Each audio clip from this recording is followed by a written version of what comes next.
వీక్షకులందరికీ నమస్కారం. మార్చి 30వ తారీఖున మారేటువంటి శనేశ్వరుడు కర్కాటక రాశి వారికి ఏ విధమైనటువంటి ఫలితాలను ఇవ్వబోతున్నారు ఈ వీడియో ద్వారా క్లుప్తంగా తెలుసుకునేటువంటి ప్రయత్నం చేద్దాం. శనేశ్వరుడు మార్చి 30వ తారీఖు లగాయతూ 9వ స్థానం ముందు రజతమూర్తిగా తన యొక్క సంచారాన్ని చేయబోతున్నారు. ఇక్కడ ఒక విషయాన్ని దృష్టిలో పెట్టుకోవాలి. గత 2.5 సంవత్సరాలుగా కర్కాటక రాశి వారికి అష్టమ శని రూపేణ శనేశ్వరుడు ఆయన చాలా పీడించేటువంటి స్థానము అష్టమ స్థానము. ఆ అష్టమ స్థానంలో ఉండడం వల్ల ఏ పని ముందుకు సాగకపోవడం, అనారోగ్య సమస్యలు, చికాకులు, మానసికమైనటువంటి ఇబ్బందులు, అలాగే ఏ పని ప్రారంభం చేసినా అది ముందుకు సాగకపోవడం, ఇటువంటి ఇబ్బందులన్నీ కూడా వారిలో వచ్చి దాదాపుగా ఈ రాహు వ్యతిరేకత, శని వ్యతిరేకతలతోటి చాలా ఇబ్బందులను అనుభవించారు. మరి ఇప్పుడు అష్టమ శని యొక్క దోషం పోతూ ఉన్నది. ఇది చాలా గొప్ప విషయం. అయితే ఇప్పుడు రజతమూర్తిగా సంచారం చేస్తారు. మూర్తిత్వాల్లో రజతమూర్తి అంటే మంచైనా చెడైనా ఆయన 50% ఫలితాన్ని ఇస్తారు. సరే, ఇప్పుడు 9వ స్థానంలోకి వెళుతున్నారు. 9వ స్థానంలోకి వెళ్ళడం అన్నది అంత మంచి కాదు, అంత చెడు కాదు. అయితే అష్టమ శని దోషంతో పోల్చుకుంటే కొంత ఉపశమనంగానే ఉంటుంది ఈ స్థానము. మరీ ముఖ్యంగా 9వ స్థానమందు శనేశ్వరుడు కొంత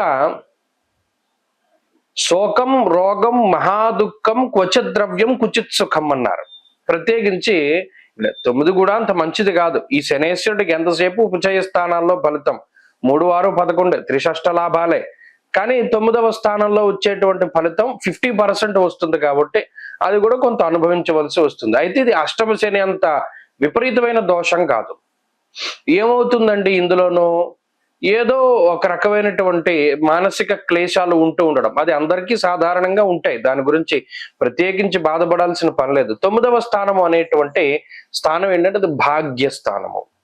ఎప్పుడైతే భాగ్యస్థానమందు పితృకారకుడు శనేశ్వరుడు, అదేంటండి పితృకారకుడు సూర్యుడు కదండి, మరి పితృకారకుడు శనేశ్వరుడు అంటున్నారు ఏంటండి అంటే రాత్రి జననమైనటువంటి వారికి పితృకారకుడు శనేశ్వరుడు, పగల జననమైనటువంటి వారికి రవి. మరి శనేశ్వరుడు కూడా ఎవరు? సూర్యుడి యొక్క కుమారుడే కదా. ఇది 9వ స్థానం అంటే పితృస్థానము. ఎప్పుడైతే 9వ స్థానము శని సంచారం చేస్తారో భాగ్యము తగ్గును అన్నారు. అంటే ఆర్థిక పరమైనటువంటి ఇబ్బందులకి, లేదా అతి ఖర్చులకి, లేదా తండ్రి తరఫు నుండి వచ్చేటువంటి ఆస్తిపాస్తుల అమ్మకాలకి, ఆస్తి పంపకాలకి, వచ్చినటువంటి ఆస్తిని అమ్ముకోవడానికి, వీటన్నిటికీ కూడా శనేశ్వరుడు కారణమవుతారు.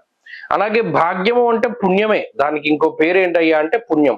మనం భాగ్యాన్ని అనుభవిస్తున్నాం అంటే పూర్వపుణ్యం ఉందని అర్థం. మరి ఆ స్థానంలో శనేశ్వరుడు సంచరించడం వల్ల పుణ్య కార్యక్రమాలను ఆచరించేటువంటి అవకాశం అనేది ఉండదు.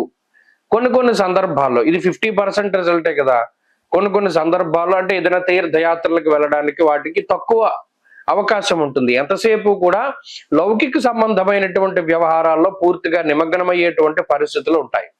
ఇక్కడ మిగతా గ్రహాల తాలూకు స్థితిగతులను కూడా మనం పరిశీలన చేస్తే ఈ 2025లో గురుబలం తగ్గుతుంది, అష్టమ రాహు దోషం వస్తుంది, భాగ్య శనేశ్వరుడు ఉంటారు. రాహు శనేశ్వరుడు స్థానాలు మార్చుకున్నప్పుడు మరి ఇది మిశ్రమమైనటువంటి స్థితే. ఇది ఏమో అనుకూలత కాదు, అష్టమ శని అంత ప్రతికూలత కాదు, మధ్యస్థంగా ఉంటుంది. కొంత ఉపశమనం వచ్చినప్పటికీ ఇంకా నిదానంగానే ఈ కర్కాటక రాశి వారి యొక్క పరిస్థితులన్నీ కూడా ముందుకు వెళతాయి. అలాగే ఈ సంవత్సరం అంతా కూడా ఖర్చుతో కూడి ఉన్నటువంటి వ్యవహారాలు ఎక్కువగా ఉంటాయి. మీరు గమనించండి, శని మార్పు జరిగిన సంవత్సరంన్నర వరకు కూడా మీరు దాచుకున్న ధనమంతా ఖర్చు అయిపోతూ ఉంటుంది. అలాగే ఎక్కువగా ఖర్చులు జరుగుతూ ఉంటాయి. మూలధనం అంతా కూడా ఖర్చు చేసుకునేటువంటి పరిస్థితులు కనబడుతూ ఉంటాయి. అంటే అంతా కూడా ఖర్చు వ్యవహారాలే ఎక్కువగా ఉంటాయి. ఇది ప్రధానంగా ఈ రాశి వారు గుర్తుపెట్టుకోవాలి. ఈ శని మార్పు వల్ల ఏం జరుగుతుందండి అంటే ఎక్కువ ఖర్చు ఉంటుంది. ఇది 2 రకాలు, మంచి చెడు కదా. ఈ ఖర్చు అనేటువంటిది కొన్ని సార్లు మంచి పనులకి, అంటే ఏదైనా పెళ్లిళ్ళు, పేరెంటాళ్ళు, లేదా ఏదైనా మన వాహనాలు, ఇళ్ళు, ఇటువంటి వాటిని కొనుగోలు చేయడము, ఇందాక చెప్పుకున్నట్టు ఏదైనా వంశపారంపర్య ఆస్తిపాస్తుల్ని అమ్ముకునేలా చేయడము, ఇటువంటి వాటికి కూడా అవకాశం ఉంటుంది. కాబట్టి ఏంటి అంటే ఈ ప్రత్యేకించి శని మార్పు వల్ల కర్కాటక రాశి వారికి అధిక ధన వ్యయము అనేటువంటిదే ప్రధానంగా కనబడుతుంది తప్పితే మిగతా ఏది కూడా ఇబ్బందులు లేవు. ఆరోగ్య పరిస్థితులు, ఆర్థిక పరిస్థితులు ఇవన్నీ కూడా సాధారణంగానే ఉన్నాయి. ఇంకొక ముఖ్యమైనటువంటి విషయం ఏంటంటే ఇందాక చెప్పుకున్నట్టు ఏదైనా మంచి కార్యక్రమాన్ని, తీర్థయాత్రల్ని, దైవ దర్శనాల్ని శనేశ్వరుడు చేయనివ్వరు. అది ప్రధానంగా గుర్తుపెట్టుకోవాలి.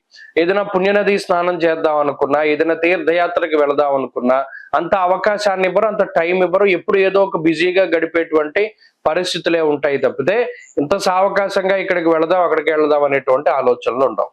కాబట్టి ఈ ఖర్చును తగ్గించుకోవడానికే ప్రత్యేకించి మీరు ప్రణాళికలు వేసుకుంటూ ఉండాలి.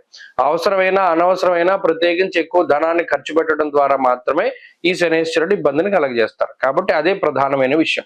మరి దాని నుండి బయటపడడానికి ఏం చేయాలండి అంటే ప్రతిరోజు కూడా చక్కగా కాలభైరవాష్టకాన్ని పారాయణ చెయ్యండి.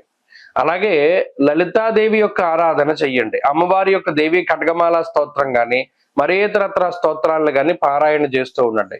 ప్రాతస్మరామ లలితాంబికా స్తోత్రాన్ని ప్రతినిత్యము ఉదయం లేవగానే పారాయణ చేయండి. మంచి ఫలితాలు సంప్రాప్తమవుతాయి. స్వస్తి.